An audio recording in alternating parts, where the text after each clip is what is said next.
These days, a lot of folks are interested in bringing back old world style using faux wood ceiling beams. They can add a rustic flair to just about any room.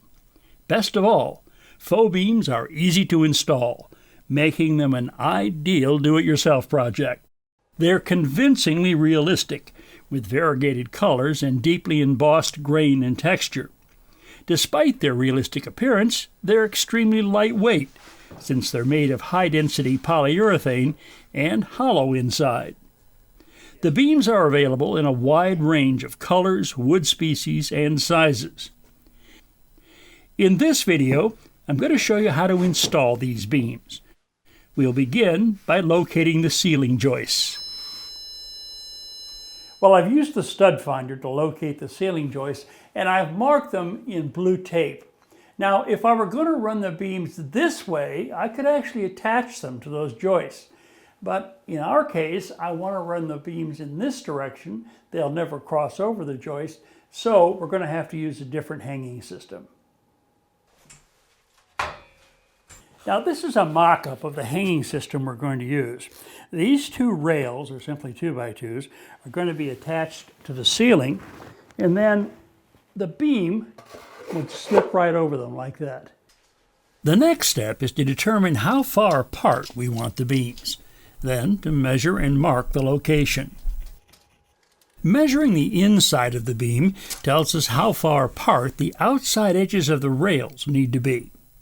I'll measure half that distance on each side of the center point and draw lines. Alternatively, I could make up a simple gauge that's the same width and use it to mark the rail locations. The masking tape we put up to mark the ceiling joist locations can now be taken down.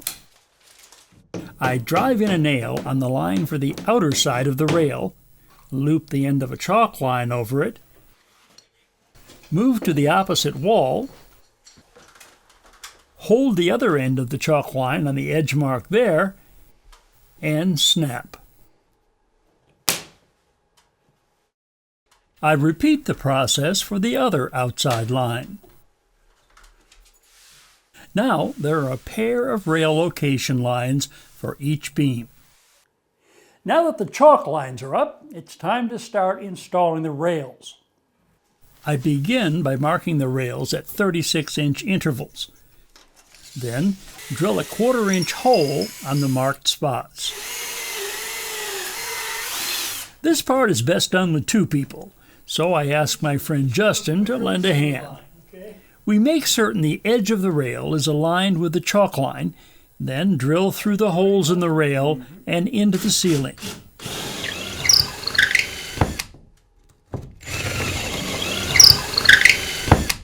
The rails will be fastened to the ceiling using a toggle bolt. The wings on the nut will be folded back, then the nut will be passed through a hole in the ceiling. On the back side of the ceiling wallboard, the wings will flip out, preventing the nut from coming back out. I'm changing the bit to a larger size so that I can enlarge the hole in the ceiling.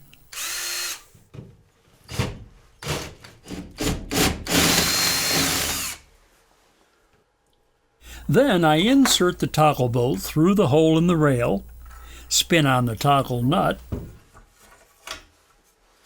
pinch the wings together, lift the rail into position, and insert the toggle through the hole in the ceiling. Next, I tighten the toggle bolt until the rail is tight against the ceiling. The companion rail is put up the same way, making sure the edge is aligned with the chalk line. The rails can also be attached using a toggle anchor like this. Again, the hole is enlarged to accept the fastener. The wing on the anchor is folded down and the fastener is slipped through the hole. Then this cap, or collar, is slid along until it contacts the body of the anchor. The straps are then snapped off.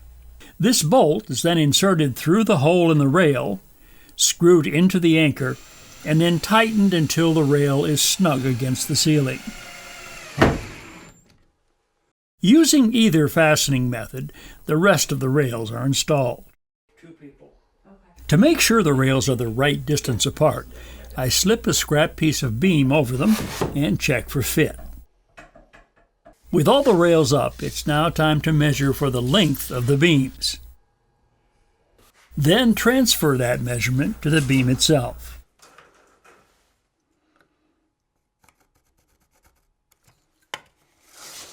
Using a speed square and a scoring tool, I mark a line on 3 sides. Since the surface is a dark color, I'm making a score line rather than drawing a pencil line, since it will be more visible. Now, if I were going to cut this beam with a handsaw, I prefer a Japanese handsaw.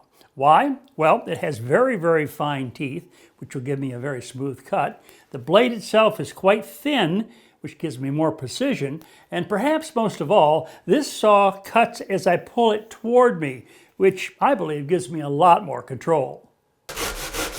With this saw, I prefer to cut one side at a time, turning the beam as necessary.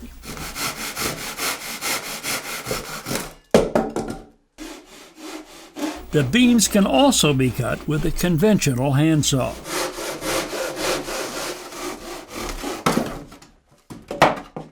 However, the quickest and easiest way to cut the beams is with a power miter saw. Again, the beam is scribed or marked on all 3 sides and rotated after each cut. This is because most blades are not large enough to cut completely through on one pass.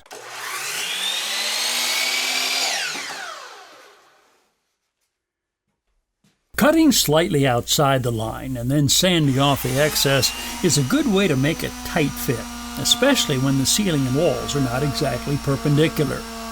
This can be done with an orbital sander or a sanding block.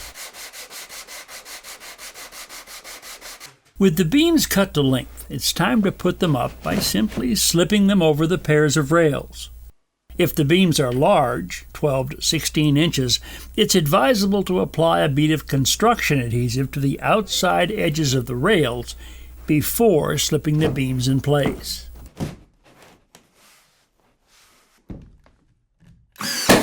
The beams are secured with finish nails every 12 to 14 inches, or by using finish head screws. The recessed nail or screw heads are filled with colored wood putty. This process is repeated until all the beams are up. For added realism, beam accessories like hangers, brackets, and plates can be put up. Made from silicone polyurethane composite, these accent pieces can be cut with a sharp utility knife. Beads of polyurethane adhesive are applied to the back and flattened with a putty knife. Additional beads are added, then the accessory is pressed into place and held in position with finish nails. Faux wood beams add texture to an otherwise plain ceiling.